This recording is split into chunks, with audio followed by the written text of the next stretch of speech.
Holy Gospel according to Matthew. Jesus said, "Therefore I tell you, do not worry about your life, what you will eat or you will drink, or about your body, what you will wear. Is not life more than food, and the body more than clothing? Look at the birds of the air. They neither sow nor reap nor gather into barns, and yet your heavenly Father feeds them. Are you not of more value than they? And which of you, by worrying, can add a single hour to your span of life? And why do you worry about clothing? Consider the lilies of the field, how they grow, they neither toil nor spin. Yet I tell you, even Solomon in all his glory was not clothed like one of these." This is the gospel of the Lord. Praise to you, Lord Christ.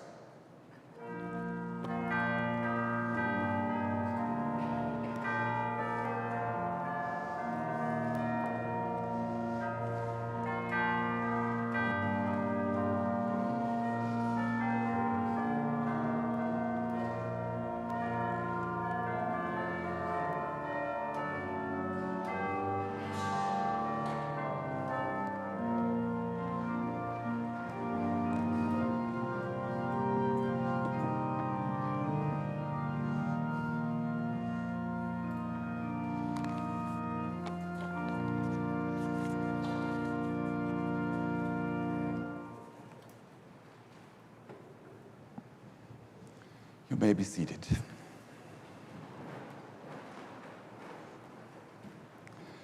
Do not worry about your life, says Jesus in today's reading from Matthew. Clearly, Jesus did not know about pandemic, about paying mortgage, car loans, or Hurricane Helena for people in Florida, Georgia last year.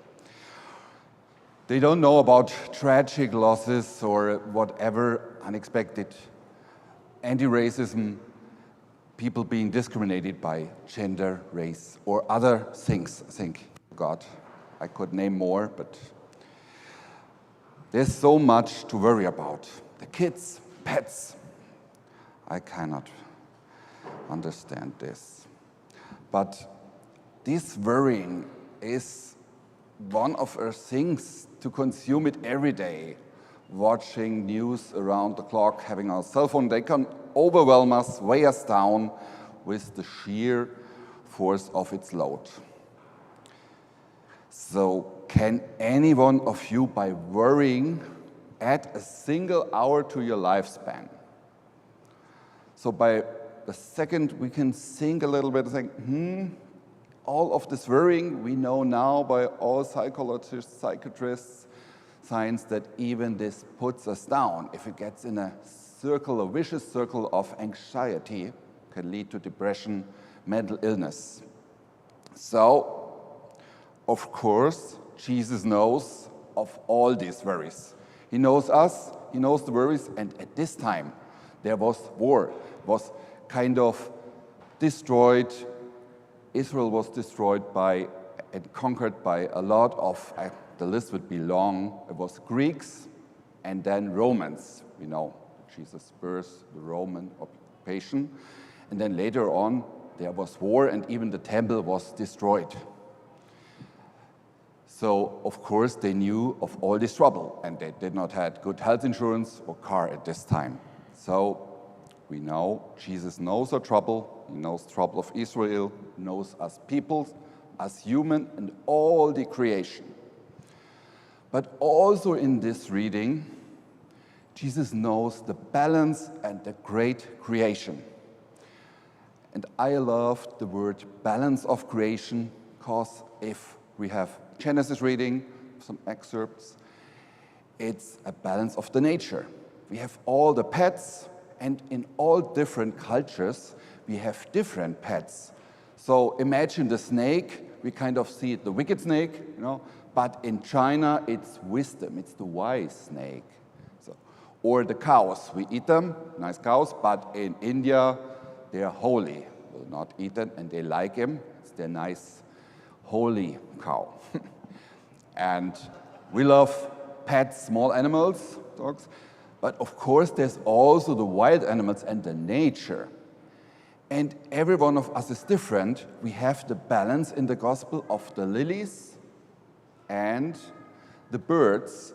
So lilies is very beautiful, but it's also our plant creation. So this balance is created. We are consuming and producing carbon dioxide, get just very briefly scientific, and plants, trees consume it. So if we stay in the balance, we are safe. It's a great God's creation.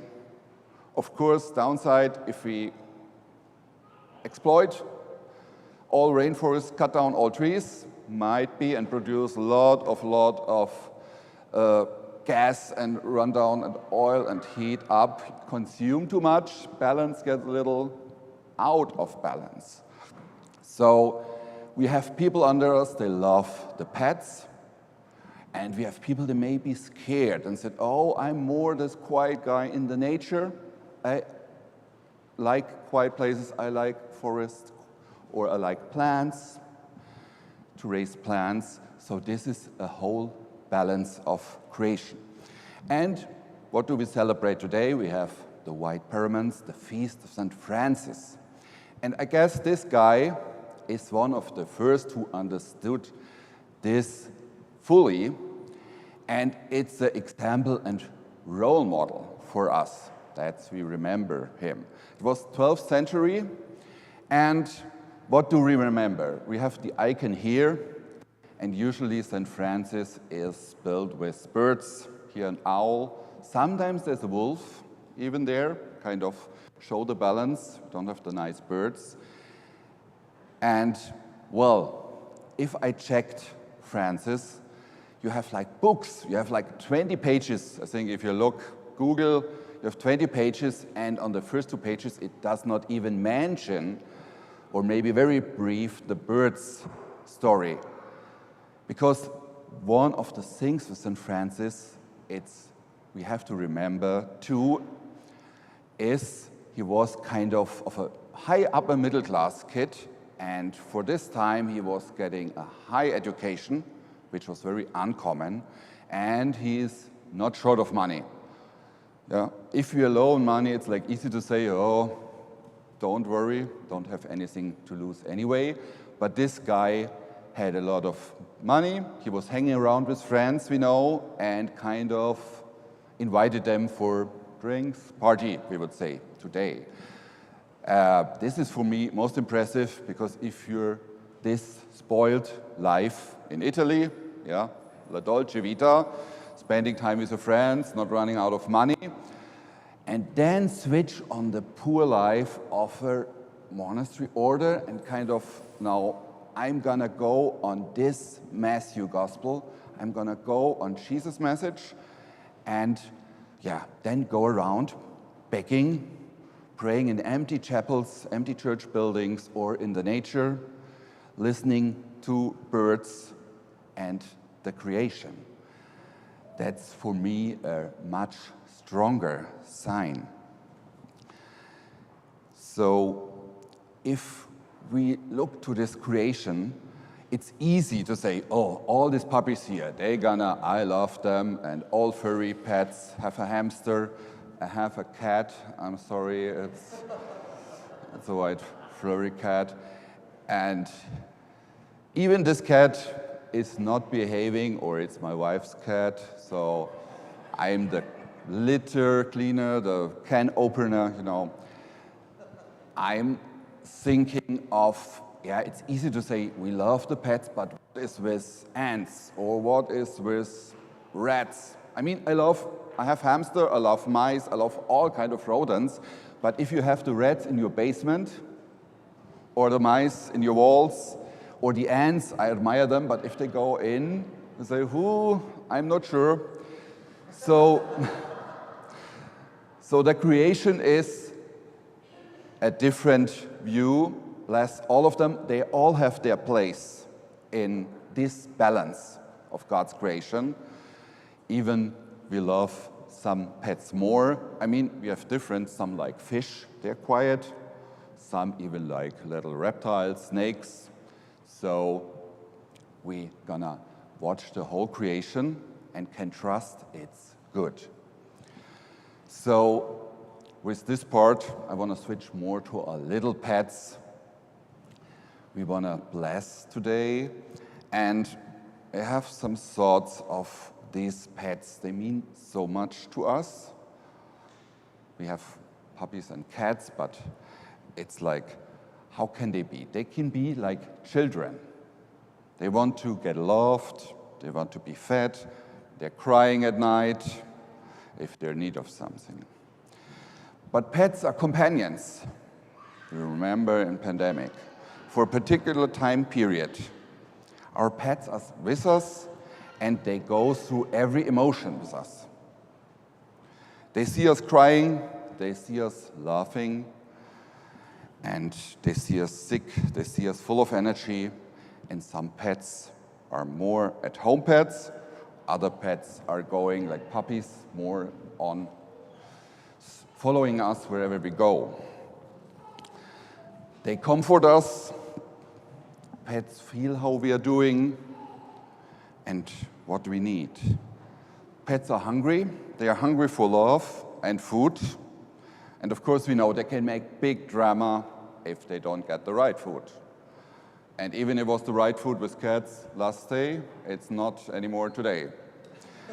And even more, I think this is for almost all pets, the food on our plate and the table is always better, even if it's the same in their bowl. And pets can be stubborn. Cats do what they want, but even dogs. We have a foster dog, Rosie, and she's so a nice foster dog, but if it gets dark, does not get outside anymore. Very stubborn. Then, if you're outside in Chicago or terrible, and she's got stubborn, she leads the way. She can be on a crossroad, Chicago, busy crossroad, just in the middle. Does not move and does not even let to carry. So this can happen, and this is also for me a kind of metaphor, a parable for Jesus uses often sheep for our creation, so it's a connection to us humans too. If you ask a question for you, we have mostly pets, is dog or cats, who is more intelligent? Think twice before you answer. Well, I think we don't have a right answer for this. There's a never-ending discussion. The dogs are more owner-related, cats more territory-related, and, well, some say the dogs do every trick you bring them, and the cats does not trick, which is not right. We have a cat, if it gets treats or it's fun, might do, maybe not. So we don't know. It's just an example for the whole creation of God. If we bless these pets today, we learn some lessons.